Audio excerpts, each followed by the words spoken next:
Is it worth getting Ableton 12 in your opinion? For me, Ableton 12 was a no-brainer. There are definitely like a lot of upgrades that I've incorporated into my workflow that just make it so much quicker. Probably the most used setting is like this ramp. So I do it with like hi-hats and like percussion, but you've got like a ramp setting here now. So you can just, you used to literally have to go through and like adjust each of the volumes, which was quite time consuming. Yeah, this is really handy, and you just highlight from wherever you want to start, and then you can adjust the velocity ramp. There's also this randomize button now, which is great. Ableton haters are gonna hate on this, but we now have strum. We can go down and then you just hit transform, and you've got all these like different options. So you can now strum and you can adjust like how the tension and all that. So that's a big upgrade. Got all these like new sort of like MIDI effect plugins. This is a MIDI tool. I did a video for Ableton for this. You can essentially just like add in notes, create like polyrhythms, change the seed, which is like the pitch.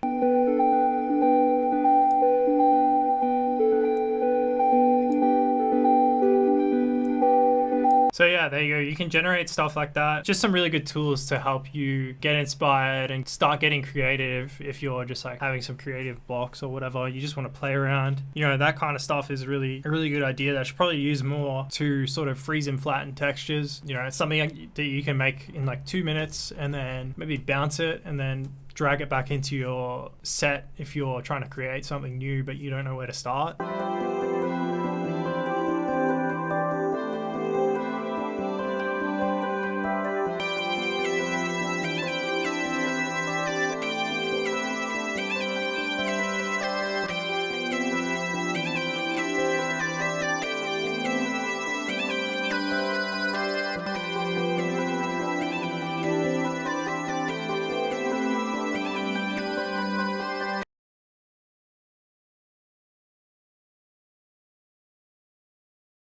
Just a heads up, binaural panning is useless for MP3 and WAV files. The stereo format doesn't support binaural panning, as the latter have 2 different channels specifically dedicated to it, and you would need to export in a format that supports it. That's a really good point. I didn't even think of that, to be honest. The thing with Halo 3D Pan is like at least you're still getting the true pan, opposed to the previous way that panning worked in Ableton or in other DAWs. I'm not sure how it usually works, but yeah, that's a really good point.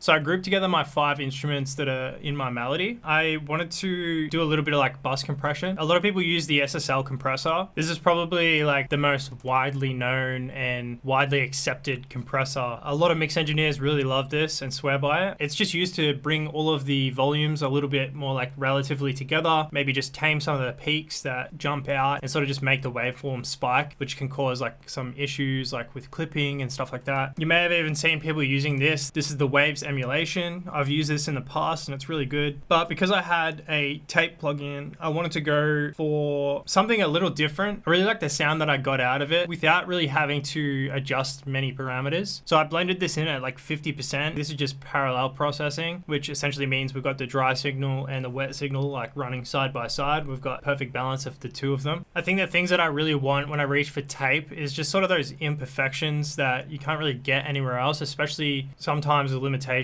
of digital. With these kind of like fragile type of melodies, I always find it really fun to just like push into tape and sort of control these like wow and flutter just to give it more of like an organic sound. So you can turn any of these off by just clicking the buttons below it. But the wow essentially manipulates the pitch, and then the flutter is essentially to do with volume. It works similarly, like in the sense of the higher the percentage, the more unpredictable sort of the signal. Essentially by pushing it into the tape, the harder we push it, sort of the less dynamic range there is in the signal. If you use this subtly, it can be a really nice way to like essentially glue your elements together. And with tape, I just sort of felt that it was a better way to add a bit of color to my sound.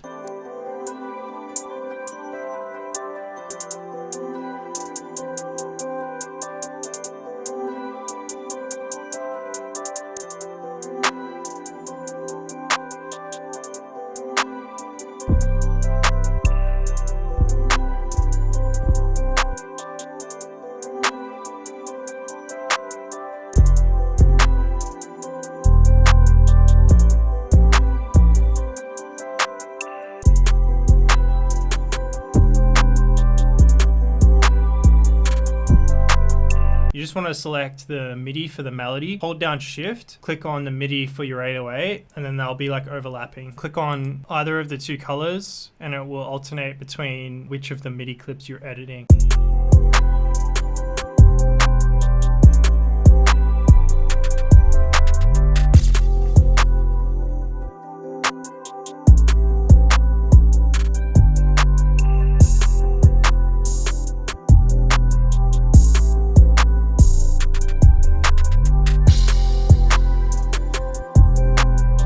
Going to change out this lead, just a little bit irritating. There's something about it that I'm not loving.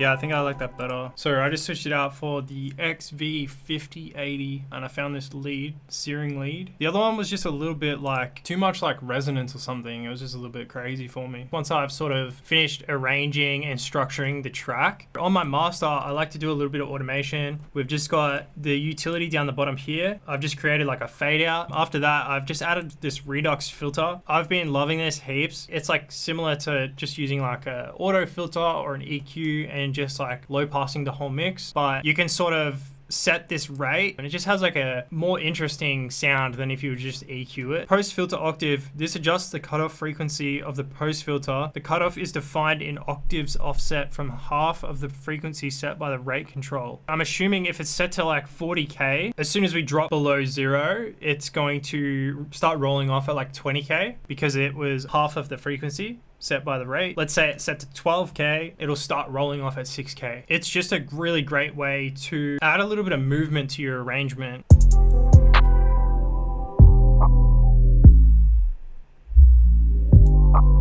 That's just running into MoMA. This is how I'm setting it up, how I've been setting it up recently. I've been using it heaps. Funnily enough, I have been on a slight hiatus and have moved away from standard clip. Just for a minute though, I swear. So I've been just setting it to even. I've noticed that this Mojo, it sort of rolls off the top end. It sounds really good. I feel like when I listen to my mix back, it feels like I've mixed it badly. My melody bus is essentially like really quiet. So I set it to even and I just push it to around 3 on the amount and then I just kind of dial back the mix.